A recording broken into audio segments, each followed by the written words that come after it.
Hello and welcome back to my YouTube channel mechanical vitamin में आपका बहुत बहुत स्वागत है। आज की वीडियो ले आने का कारण और आपसे इस तरीके से मुखातिब होने का कारण बस ये है कि मेरे पास काफ़ी सारी कंसर्न्स आई है रिगार्डिंग प्रिपरेशन स्ट्रेटजीज। अलग अलग एग्ज़ाम से रिगार्डिंग आती रहती है। मुझे अलग अलग एग्ज़ाम का तो नहीं, पर हाँ टेक्निकल से रिलेटेड जितने भी एग्ज़ाम्स हैं, साथ में कुछ नॉन टेक्निकल के एग्ज़ाम्स से रिलेटेड मेरे पास एक अच्छी खासी नॉलेज है। नॉलेज इन रिगार्डिंग की प्रिपरेशन को कैसे एक स्ट्रीम लाइन में लाना है। वीडियो लाने का सबसे बड़ा रीज़न है, मेरा एक स्टूडेंट जो कि पिछले साल दिल्ली में तैयारी कर रहा था, उसका मेरे पास परसों कॉल आया and he is pursuing one of the courses from particular institute engineering का ही। वो था गेट का और वो इस वक्त बहुत ज़्यादा परेशान है। परेशान होने का जो कारण है, जो रियल एक्चुअल रीज़न है, वो ये है कि क्योंकि जो बेसिकली वो गेट की प्रिपरेशन कर रहा था। सो मेन रीज़न क्या है कि मेन रीज़न ये है कि अभी चल रहा है October and October is about to end. उसके बाद नवंबर एंड देन दिसंबर, उसके बाद आपका जनवरी एंड देन फरवरी में पेपर होने वाला है। बट स्टिल वो इतना ज़्यादा डीमोटिवेट हो चुका है कि he was feeling so depressed. So this video will be dedicated to all those aspirants who are preparing for any government examination. मैं एक पर्टिकुलर एग्जाम्स की बात नहीं करूंगा, एक पर्टिकुलर सेक्शन की बात नहीं करूंगा, neither technical non non technical, मैं सबकी बात करूंगा। मैं दोनों का कंबाइन बात करूंगा कि भाई कोई सी भी प्रिपरेशन जो स्टार्ट होती है वो तीन चीज़ों से होती है।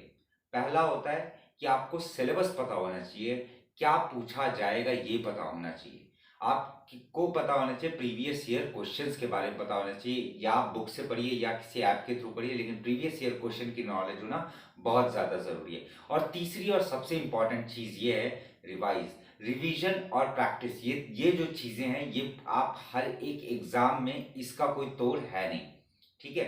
पर बात क्या रहती है कि चाहे वो आपका गेट वाला हो, फिजिक्स वाला हो, यूपीएससी वाला हो, या फिर आपके मेडिजी हो, एस हो, इंजीनियर्स एकेडमी हो, या फिर आपकी अन अकेडमी हो, या फिर आपका यूपीएससी के विजन हो या ध्येय हो, या आईएएस बाबा हो, या कोई भी कोचिंग इंस्टीट्यूट जो है, जो इस वक्त करेंटली इस देश में है, काम कर रहा है और काफ़ी सारे एस्पिरेंट्स उसके अंडर में तैयारी कर रहे हैं। मैं ये नहीं कह रहा हूँ, किसी भी कोचिंग को मैं बुरा नहीं कह रहा हूँ, सारी कोचिंगें बेस्ट हैं, best in their own personal way, वो बहुत ज़्यादा अच्छी हैं। लेकिन प्रॉब्लम कहाँ आती है? प्रॉब्लम आती है वहाँ पर जहाँ पर बच्चे इस चीज़ को नहीं समझ पाते हैं कि what will make them clear this particular examination for whatever exam which they are preparing for. और ये सबसे इंपॉर्टेंट चीज आ जाती है किसी भी एस्पिरेंट की लाइफ में, कि that they must know about कि भैया ये कुछ लोग पहले अटेम्प्ट में निकाल देते हैं, कुछ लोग दूसरे अटेम्प्ट में निकाल देते हैं, और कुछ लोग 4-5 साल तक लगातार देते रहते हैं और उनका नहीं निकलता है। और इसके पीछे एक बड़ा रीजन ये रहता है कि उन लोग एक सीक्रेट को नहीं जान पाते, और वो सीक्रेट ये है कि आपको पता होना चाहिए कि आप कर क्या रहे हैं। आप सोचते होंगे, आप जब बंद कमरे, चार दीवारी और कमरे में के बीच में बैठ करके ये सोचते हैं कि मम्मी पापा ने इतना पैसा लगाया है, मुझे कुछ बनना है, मुझे कुछ करना है। So you are under under a lot of pressure. आपके पास कोई दोस्त नहीं रहता, आपके पास कोई सगा संबंधी नहीं रहता जिससे आप बात कर पाए बढ़िया तरीके से, अच्छे तरीके से, जो आपके सारे थॉट्स को समझे और जाने। ऐसा कोई होता नहीं आपके अलावा। सो ये सारी जो कंसर्न्स है, ये सारे कंसर्न्स क्यों आते हैं? क्योंकि आप लोग को पता नहीं है कि आप लोग को करना क्या है। ये रियलिटी है कि आप लोगों को पता नहीं है कि क्या करना है। ये बात मैं बार बार यही कहूंगा कि पता रखना जरूरी है कि आप लोग क्या कर रहे हो। Suppose let us take an example. अगर आप गेट की प्रिपरेशन कर रहे हो, सो गेट का आप कट ऑफ कितना जाता है? कट ऑफ जाता है 28 एंड 30 मार्क्स तक कट ऑफ जाता है। लेकिन कुछ लोग जो 5 साल 6 साल प्रिपरेशन करते हैं, वो कट ऑफ भी नहीं क्लियर कर पाते गेट का। मैं सच्चाई बता रहा हूँ, क्योंकि मैं वो उसी भीड़ में से निकला हुआ एक एस्पिरेंट रहा हूँ।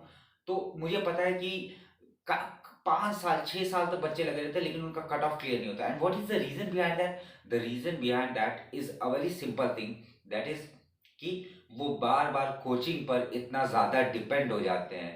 दे totally rely on coaching, whatever they are supplying they are reading that only. मतलब अगर आप मेडिजी कर रहे हैं तो मेडिजी का ही कंटेंट पढ़ रहे हैं, और पढ़ रहे हैं तो ऐसा पढ़ रहे हैं कि डेडिकेटेडली सुबह से लेकर के शाम तक, रात तक आप पढ़ रहे हैं। और ये रात तक पढ़ने की वजह से होता क्या है कि आपके पास प्रैक्टिस और रिवीजन दोनों का टाइम नहीं बचता है। जहाँ पर प्रैक्टिस और रिवीजन आपकी नहीं हो पा रही है, आप बार-बार ये चीज़ देख रहे हो, आपने हफ्ते भर ये चीज़ देखा, ना आप प्रैक्टिस कर पा रहे हो, ना ही आप रिवाइज़ कर पा रहे हो, ना ही आप प्रॉब्लम सॉल्विंग में अच्छे हो पा रहे हो, so इसका मतलब ये है जिस भी ट्रैक पर आप चल रहे हैं, वो ट्रैक सही नहीं है। You need to change your path, you need to change your strategy.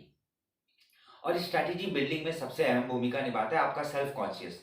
ठीक है, मैं ये चाहता हूँ just do one thing, just take a piece of paper. आप एक पीस ऑफ पेपर लीजिए, उसमें उसमें लिखिए कि what rank do you want, just right it down. कौन सा रैंक आप चाहते हैं, चाहे आप किसी भी एग्जाम के लिए प्रिपेयर कर रहे हो, आप उस रैंक को लिखिए, यू वांट दिस रैंक। उसके बाद उसके नीचे लिखिए कि इतनी रैंक लाने के लिए मुझे क्या करना पड़ेगा। जस्ट फील फ्री, अपने माइंड को फ्री खुला छोड़िए, और मैं आपको गारंटी देता हूँ आपका सबकॉन्शियस थॉट ही आपको बताएगा कि इसके लिए ये करना बहुत ज़्यादा ज़रूरी है।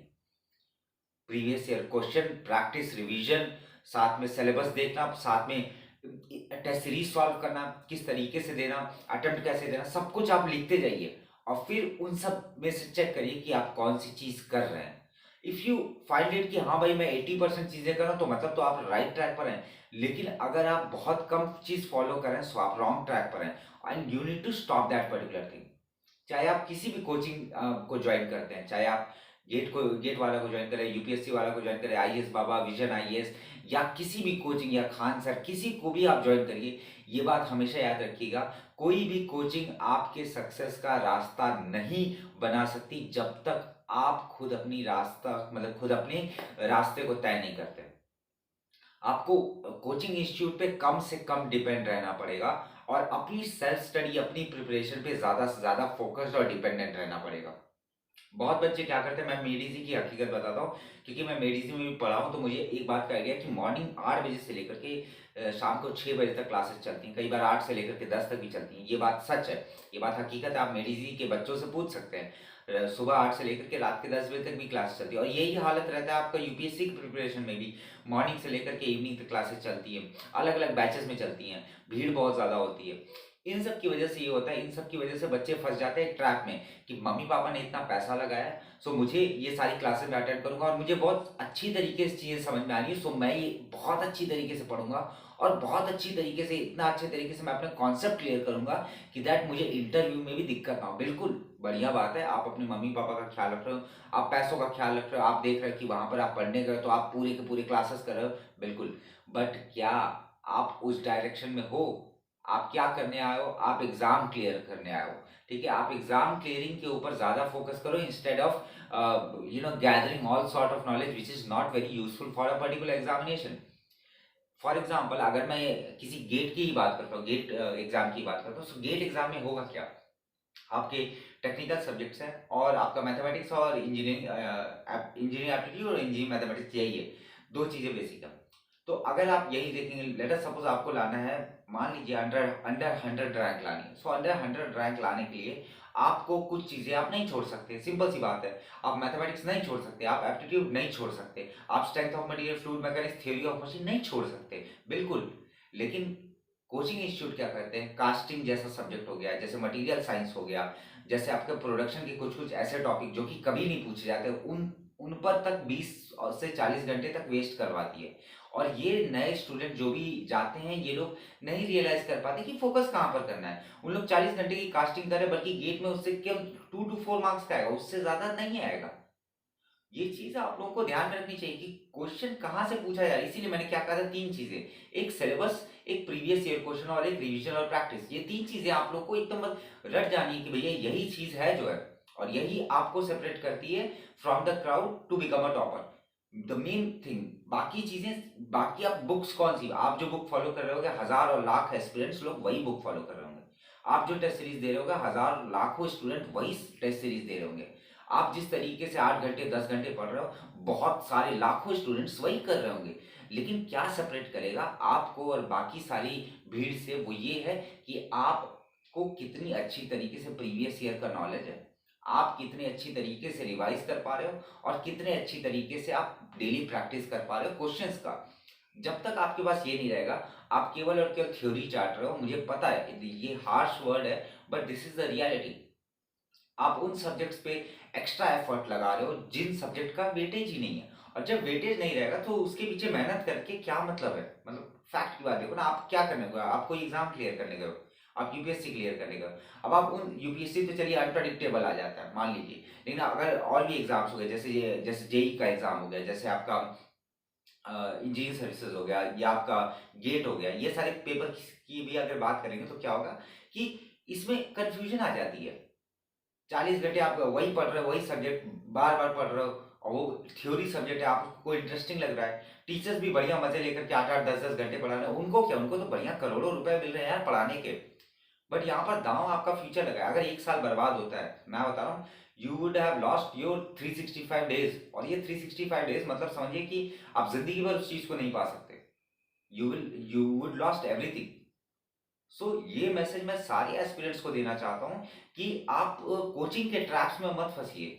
बिल्कुल कोचिंग लीजिए, कोई सी भी कोचिंग लीजिए। अगर आपको लगता है कि आप पढ़ने में कमजोर है, अगर आपको लगता है कि कोई सिलेबस में आपका मतलब कि आप खुद नहीं कर पाएंगे, सेल्फ स्टडी नहीं कर पाएंगे, बिल्कुल मैं एनकरेज करता हूँ, कोई भी कोचिंग को ऑप्ट करिए, किसी भी कोचिंग को ऑप्ट करिए, बिल्कुल कोई दिक्कत नहीं। आप अनअकैडमी को ऑप्ट करिए, आप मेड इजी को ऑप्ट करिए, आप गेट वाला को ऑप्ट करिए, यूपीएससी वाले, जो भी सही लगे वो करिए। But don't depend on them too much. ज़्यादा डिपेंड उन पर मत रहिए, अपनी सेल्फ स्टडी पर भी ज़्यादा फोकस करिए। अगर जब तक आप उनके सारे सारे लेक्चर्स अटेंड करें that is very good. But अगर आप रिवीजन और प्रैक्टिस नहीं कर रहे हैं, सो मैं बता रहा हूँ you are on a very wrong track. You have to chase this particular thing. और यही चीज़ जो है कि आपको बार बार अपने आप को एनालाइज करना पड़ेगा whether you are moving in a particular direction और नॉट। और यही चीज सेपरेट करेगी आपको और बाकी की जो भीड़ है उनसे। और यही आपको टॉपर बनाएगी। जो लिटरल बात है, जो फैक्ट की बात है, ये कोई कोचिंग वाला नहीं बताएगा। वो सब बताएंगे ये वाला कोड यूज करो, इतना परसेंट डिस्काउंट मिलेगा, आप ये वाला कोर्स ज्वाइन कर सकते हो, इतना परसेंट डिस्काउंट मिलेगा, आप ये वाली टेस्ट सीरीज लगा सकते हो, उसमें इतना परसेंट डिस्काउंट मिलेगा। आपको ये सब ट्रैप्स में फंसाया जा रहा है, जो कि सच बात है। आपको सेल्फ कॉन्फिडेंस लाना है, और सेल्फ कॉन्फिडेंस कहाँ से आएगा? आपकी खुद की प्रिपरेशन से। क्योंकि at the end examination hall में कोचिंग वाले तो बैठते नहीं है। आप जैसे, मुझ जैसे, और भी सारे और भी बच्चे जैसे, वो सारे के सारे एस्पिरेंट्स रहते हैं, कहीं ना किसी गली कूचे से निकल करके आकर के पेपर देते हैं। सो ये एक बहुत ज़्यादा इंपॉर्टेंट फैक्टर है कि आप अगर कोचिंग पे बहुत ज़्यादा डिपेंडेंट रहेंगे तो कोचिंग क्या करेगा, आपका फायदा उठाएगा। और वो जानबूझ करके नहीं उठाते कोचिंग वाले, ये गलतियां आपकी भी रहती हैं, आपको पता ही नहीं होता। आपको पता ही नहीं होता कि वेटेज क्या है सब्जेक्ट का, आपको पता ही नहीं होता कि कितने क्वेश्चंस पूछे गए प्रीवियस ईयर में पूछे गए तो किस टॉपिक से पूछे गए, आपको यही नहीं पता क्योंकि आपने प्रीवियस ईयर खोल करके देखा नहीं। आपने तो बस सिलेबस देखा और आपने पढ़ना शुरू कर दिया, और अब पढ़ रहे हो, दिन रात एक लगा रहे हो आप। 50 दिन, 60 दिन, 70 दिन आप छोटे छोटे सब्जेक्ट में लगा रहे हो, तो बेवकूफ कौन कहलाएगा? कोचिंग वाले आप कहलाएंगे, बिल्कुल आप कहलाएंगे, क्योंकि कोचिंग वालों का काम है आपको नॉलेज देना, आपको पढ़ाना, वो अपना काम कर रहे हैं। लेकिन क्या आप अपना काम कर रहे हो? क्या आपने प्रीवियस ईयर क्वेश्चन उठा करके देखे कि यस, यहाँ से क्वेश्चन पूछा है, इस पर मुझे ज्यादा फोकस करना है, और यहाँ से क्वेश्चन कम पूछा है, इसको मैं एक बार देख लूंगा बस, more than enough.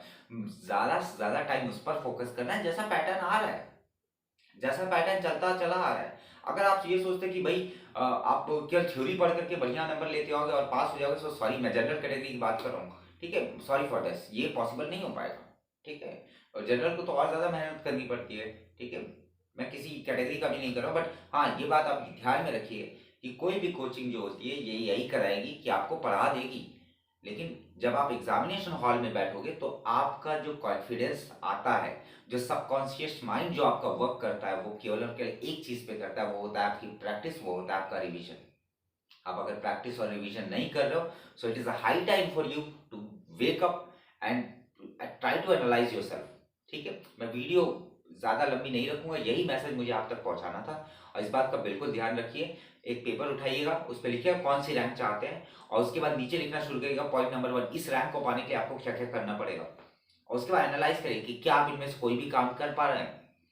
Serious note पर, जो लोग सच में गेट के टॉपर बनना चाहते हैं, या किसी भी एग्जाम के टॉपर बनना चाहते हैं, या किसी एग्जाम को क्लियर भी करना चाहते हैं, ये सब लोग यही काम करें। जस्ट राइट डाउन अ रैंक, और उस पर फिर लिखिए कि ये करने के लिए मुझे क्या क्या करना पड़ेगा। और आपका माइंड खुद बताएगा कि आपको ये करना जरूरी है, आपको ये करना जरूरी है, आपको ये करना जरूरी है। Trust on yourself instead of trusting और depending on any other thing और एनी अदर कोचिंग और any other test series. Test series देना जरूरी है क्योंकि उससे प्रैक्टिस आएगा, लेकिन कोई भी टेस्ट सीरीज पकड़ा दे रहा है, कोई कोड वाला टेस्ट सीरीज पकड़ा दे रहा है, कोई कुछ टेस्ट सीरीज पकड़ा दे रहा है, उसमें क्वेश्चन ऐसे वाहियात टाइप के होते हैं कि बच्चे फंस करके रह जाते, कहते हैं कि सर बहुत टफ क्वेश्चन था, बहुत ज्यादा टफ क्वेश्चन। अरे बिल्कुल बहुत ज्यादा टफ क्वेश्चन था, क्योंकि वो है ही नहीं उस एग्जाम के लेवल का, उस एग्जाम के लेवल का नहीं रहेगा, सो उतना ज्यादा टफ लेवल का करके करोगे क्या? कौन सा आपको एक रात में रामानुजम बनना है, या एक साल में आपको रामानुजम बनना है? ऐसा तो है नहीं। ना ही आपको एक साल में आपको अल्बर्ट आइंस्टाइन बनना है। आपको, आपका ऑब्जेक्टिव क्या है? एग्जाम क्लियर करना। You need to get a job, simple simple thing. ना ही जो कुछ भी आप पढ़ोगे वो आपकी जिंदगी में कभी काम आएगा, वो केवल और केवल एक माध्यम है आपका एग्जाम क्लियर कराने के लिए। सो इसी थॉट के साथ में, अगर ये वीडियो पसंद आई है, सो मेक श्योर करिए कि just put down a like button, ठीक है? और ये मैसेज अगर मेरा आप लोग तक पहुंचा है, so just comment it down, ठीक है? और thank you so much for watching my YouTube channel. मिलते हैं नेक्स्ट वीडियो में। याद रखिएगा क्या करना है, आपको शीट उठाना है और उस पर लिखना है rank and then write it out, कि उस रैंक को लाने के लिए आपको क्या करना है। 3 चीजें मैं वापस रिपीट कर रहा हूँ। पहली चीज क्या हुई? पहली चीज हुई सिलेबस, दूसरा हुआ प्रीवियस ईयर क्वेश्चन, और तीसरा हुआ प्रैक्टिस एंड रिवीजन। बिना प्रैक्टिस और रिवीजन के कुछ नहीं हो सकता। ओके, सो मिलते हैं नेक्स्ट वीडियो में। तब तक के लिए जय हिंद, जय Bharat. Thank you so much for watching. Thank you.